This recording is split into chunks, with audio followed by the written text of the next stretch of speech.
여러분은 끝이라는 단어를 들으면 무엇이 먼저 떠오르시나요? 50대가 넘어서고 한 번의 아픔을 겪고 나면 우리는 스스로의 감정의 끝이라는 꼬리표를 너무 쉽게 붙이곤 합니다.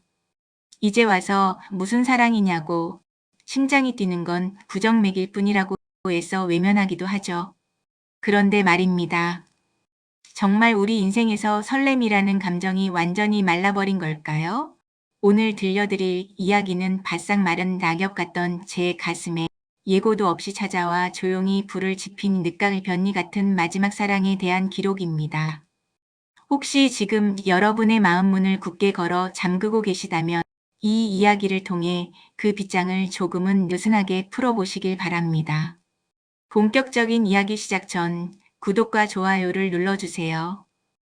여러분의 작은 관심이 더 따뜻한 이야기를 만드는 큰 힘이 됩니다.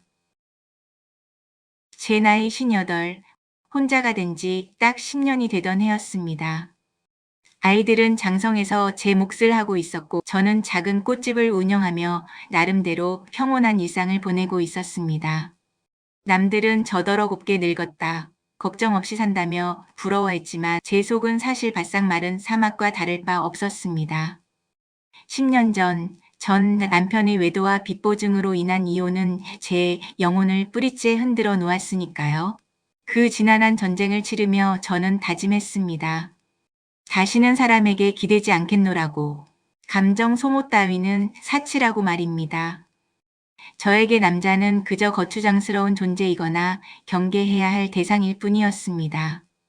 가끔 주변에서 재혼 이야기를 꺼내면 저는 손사래를 치며 화제를 돌렸습니다. 혼자 밥 먹고 혼자 자고 온전히 나만을 위해 쓰는 시간이 얼마나 편한지 역설하면서요. 하지만 밤이 깊어지고 TV 소리마저 잦아들면 스멀스멀 올라오는 외로움까지 부정할 순 없었습니다. 가끔은 누군가와 따뜻한 찌개 하나를 놓고 시시콜콜한 하루 이야기를 나누고 싶다는 욕망이 고개를 들었지만 저는 그럴 때마다 바느질에 몰두하거나 독한 커피를 들이키며 그 감정을 꾹꾹 눌러 담았습니다. 사랑이니 연애니 하는 것들은 꽃집 냉장고 속에 진열된 화려한 장미처럼 나와는 상관없는 그저 보기 좋은 남의 이야기일 뿐이라고 믿었습니다. 변화는 예고 없이 찾아왔습니다. 꽃집 운영이 안정 궤도에 오르자 무료한 시간을 달래볼 요량으로 구청에서 운영하는 도시 텃밭 가꾸기 강좌에 등록했습니다. 흙을 만지면 잡념이 사라질까 싶어서였죠. 첫 수업날 쭈뼛거리며 강의실에 들어선 제 눈에 가장 먼저 들어온 것은 맨 뒷자리에 삐딱하게 앉아있는 한 남자였습니다. 낡은 작업 조끼를 걸치고 깊게 눌러쓴 모자 아래로 보이는 눈빛이 어쩐지 퉁명스러워 보였습니다. 그 남자의 이름은 박준호 61라고 했습니다. 강사가 자기소개를 시키자 그는 자리에서 일어나지도 않은 채 짤막하게 이름만 말하고는 입을 다물었습니다. 주변 사람들과 눈을 마주치려 하지도 않았고 쉬는 시간에도 혼자 자판기 커피를 마시며 창밖만 내다볼 뿐이었습니다. 첫인상은 최악이었습니다. 마치 온몸으로 타인의 접근을 거부하는 고슴도치 같았으니까요. 저런 사람과는 엮이지 않는 게 상책이라 생각하며 저는 짐짓 그를 외면했습니다. 하지만 운명은 짓궂게도 우리를 한 조로 묶어 놓았습니다. 2인 1조로 진행되는 실습에서 하필이면 그 고슴도치 같은 남자와 짝이 된 것입니다. 저는 속으로 깊은 한숨을 내쉬었습니다. 이번 강좌도 조용히 수료하기는 글렀구나 싶었죠. 예상은 빗나가지 않았습니다. 우리는 첫날부터 사사건건 부딪혔습니다. 저는 배운 대로 모종삽으로 조심스럽게 흙을 파내려 했지만 그는 투박한 손으로 흙을 거칠게 파헤치며 제 방식이 답답하다고 타박하는 눈치였습니다. 제가 물을 너무 많이 주는 것 아니냐고 걱정하면 그는 식물도 강하게 키워야 한다며 들은 척도 하지 않았습니다. 말수는 적었지만 내뱉는 한마디 한마디가 어찌나 퉁명스럽고 고집이 센지 저는 텃밭에 나올 때마다 속이 부글부글 끓었습니다. 그는 마치 세상 모든 것에 화가 난 사람 같았습니다. 웃는 얼굴을 본 적이 없었고 늘 미간을 찌푸린 채 무언가 불만 가득한 표정으로 흙만 파댔습니다. 저는 그의 그런 태도가 저를 무시하는 것 같아 더욱 방어적으로 대했습니다. 우리는 마치 텃밭에 굴러다니는 모난 돌멩이 두 개처럼 서로 부딪힐 때마다 탁탁 소리를 내며 불꽃을 튀겼습니다. 저는 그가 전형적인 가부장적이고 고집불통인 중년 남자일 거라 단정 지었습니다. 제 전 남편이 그랬던 것처럼요. 그를 볼 때마다 과거의 기억이 오버랩되면서 저는 더욱 마음의 벽을 높이 쌓아 올렸습니다. 이 사람과는 절대 좋은 관계가 될 수 없을 거라고 확신했습니다. 그런데 시간이 흐르면서 제 경고했던 편견에 조금씩 균열이 가기 시작했습니다. 어느 날 제가 무거운 퇴비 포대를 낑낑대며 옮기고 있을 때였습니다. 곁눈질로 저를 보던 그가 아무 말 없이 다가와 포대를 획 낚아채더니 번쩍 들어 옮겨 주었습니다. 고맙다는 인사를 하려는데 그는 제 눈을 피하며 무심하게 투 한마디를 던지고는 제 할 일을 하러 가버렸습니다. 허리를 다치면 고생한다는 걱정인지 타박인지 모를 말투였습니다. 그뿐만이 아니었습니다. 제 텃밭의 상추가 시들해져 속상해하고 있을 때 다음날 가보니 누군가 영양제를 꽂아둔 것을 발견했습니다. 누구 소행인지 짐작이 갔지만 그는 시치미를 뚝 떼고 있었습니다. 또 한 번은 수업 중에 갑자기 소나기가 쏟아졌는데 우산이 없어 당황하는 제 머리 위로 무언가가 씌워졌습니다. 그가 쓰고 있던 낡은 모자였습니다. 그는 정작 비를 맞으며 뛰어갔고 저는 그의 뒷모습을 멍하니 바라볼 수밖에 없었습니다. 그의 퉁명스러움 뒤에 숨겨진 투박한 배려들을 발견할 때마다 저는 혼란스러웠습니다. 제가 알던 그런 종류의 남자가 아니라는 생각이 들기 시작했으니까요. 나중에 아름아름 듣게 된 그의 사연은 저를 더욱 숙연하게 했습니다.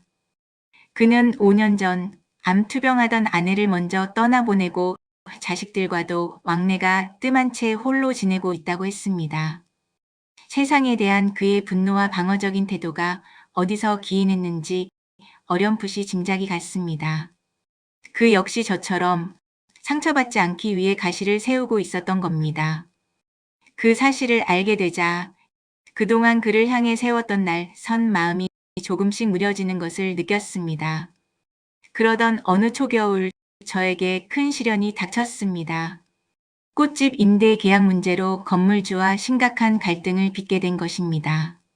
갑작스러운 월세 인상 요구에 저는 막막하기만 했습니다. 며칠을 전전긍긍하며 스트레스를 받다 보니 결국 몸에 탈이 나고 말았습니다. 심한 몸살 감기에 걸려 꽃집 문도 열지 못한 채 좁은 방에 누워 끙끙 앓았습니다. 열은 펄펄 끓고 목은 부어올라 물 한 모금 넘기기도 힘들었습니다. 혼자 아플 때만큼 서러운 순간이 또 있을까요? 텅 빈 방 안의 냉기가 뼛속까지 스미는 것 같았습니다. 식은 땀을 흘리며 누워있는데 문득 서러움이 복받쳐 눈물이 왈칵 쏟아졌습니다. 이렇게 살다가 아무도 모르게 죽는 건 아닐까 하는 끔찍한 생각마저 들었습니다. 그때였습니다. 현관 벨소리가 울린 것은 겨우 몸을 일으켜 인터폰 화면을 보니 뜻밖에도 박준호 씨가 서 있었습니다. 며칠째 텃밭에 나오지 않고 연락도 되지 않아 걱정되어 찾아왔다는 그의 손에는 보온병과 약봉지가 들려 있었습니다. 그는 집 안으로 들어오자마자 능숙하게 제 이마를 짚어 열을 확인하더니 혀를 차며 이 지경이 되도록 미련하게 참았냐고 잔소리를 늘어놓았습니다. 그러고는 주방으로 가서 보온병에 담아온 죽을 그릇에 담아왔습니다. 그가 내민 것은 김이 모락모락 나는 전복죽이었습니다. 손수 끓였는지 투박해 보였지만 고소한 냄새가 코를 찔렀습니다. 그가 숟가락으로 죽을 떠서 제 입가에 가져다 주었을 때 저는 순간 멈칫했습니다. 10년 만이었습니다. 누군가가 저를 위해 따뜻한 음식을 만들어주고 직접 떠먹여주는 것은요.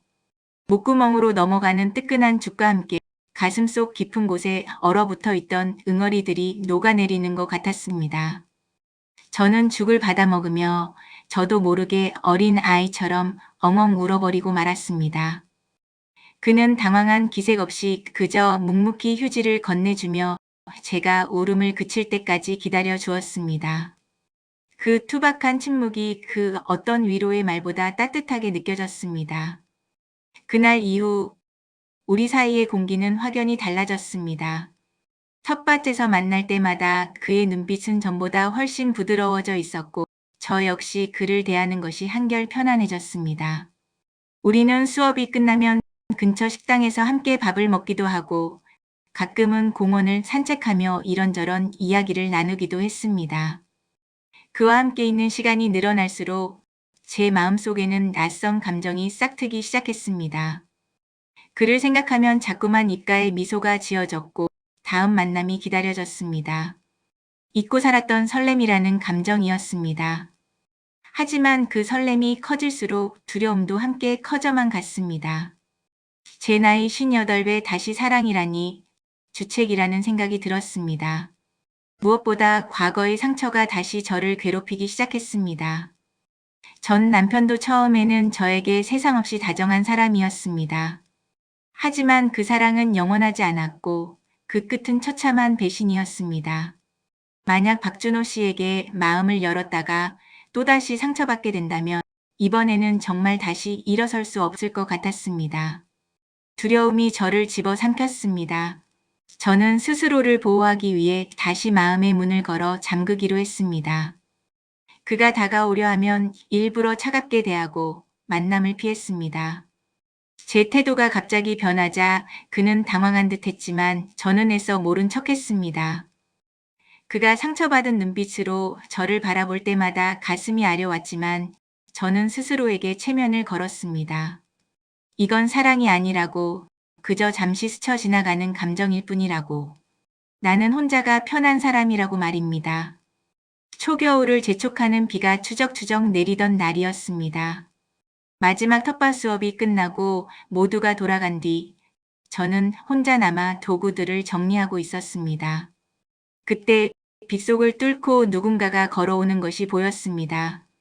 박준호 씨였습니다. 그는 우산도 쓰지 않은 채 비를 맞으며 제 앞으로 다가왔습니다.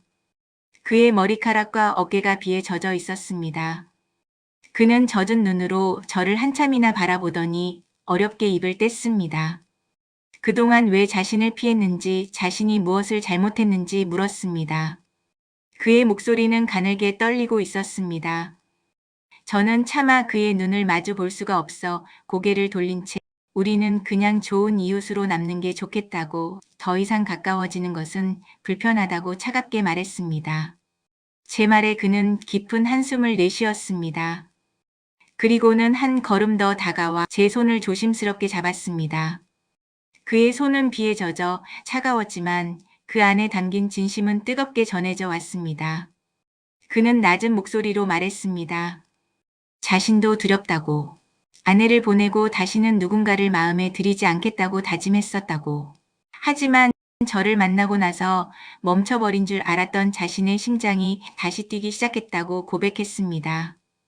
상처받는 것이 두렵겠지만 남은 생은 서로의 상처를 보듬어주며 따뜻하게 살고 싶다고, 자신의 마지막 용기를 받아달라고 애원하듯 말했습니다. 그의 진솔한 고백 앞에서 저는 더 이상 도망칠 수가 없었습니다. 빗물인지 눈물인지 모를 것들이 제 볼을 타고 흘러내렸습니다. 저 역시 그를 향한 제 마음을 더 이상 부정할 수 없었습니다. 상처받을까봐 두려워 숨어버리기에는 그를 향한 제 마음이 이미 너무 커져버린 뒤였습니다. 저는 떨리는 손으로 그의 손을 마주 잡았습니다. 그리고 젖은 목소리로 대답했습니다. 저도 당신과 함께라면 다시 한번 용기를 내보고 싶다고요.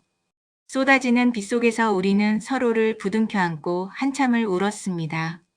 차가운 비가 우리의 지난 상처들을 씻겨 내려주는 것 같았습니다. 그날 이후 우리 두 사람의 삶은 완연히 달라졌습니다.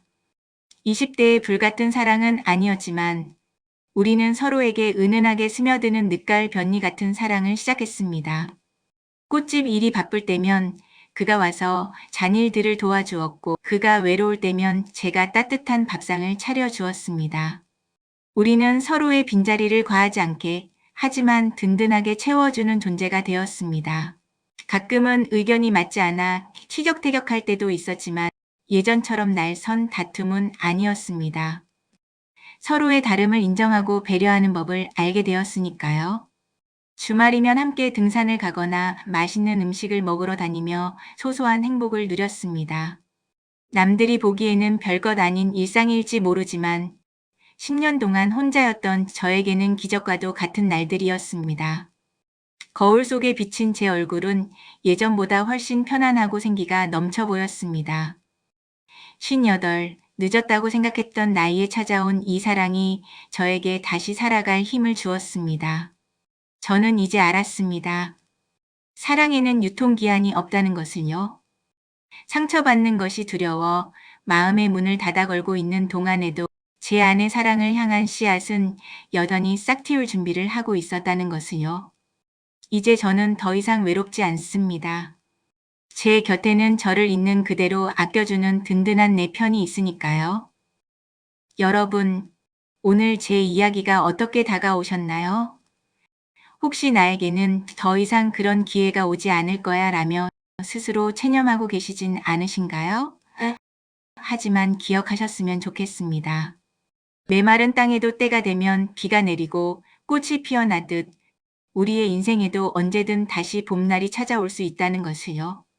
중요한 것은 닫힌 마음의 문을 조금이라도 열어두는 용기일 것입니다. 지금 곁에 있는 소중한 인연이 있다면 오늘 따뜻한 밥 한 끼 함께하며 그 소중함을 나눠보시는 건 어떨까요? 혹은 아직 혼자라면 스스로에게 조금 더 너그러워지셔도 괜찮습니다. 당신은 충분히 사랑받을 자격이 있는 사람이니까요. 오늘 이야기에 공감하셨다면 구독과 좋아요 부탁드리며 여러분의 소중한 경험담도 댓글로 나누어 주세요. 지금까지 여러분의 마음을 설계하는 유튜브 사연 읽어주는 여자였습니다. 감사합니다.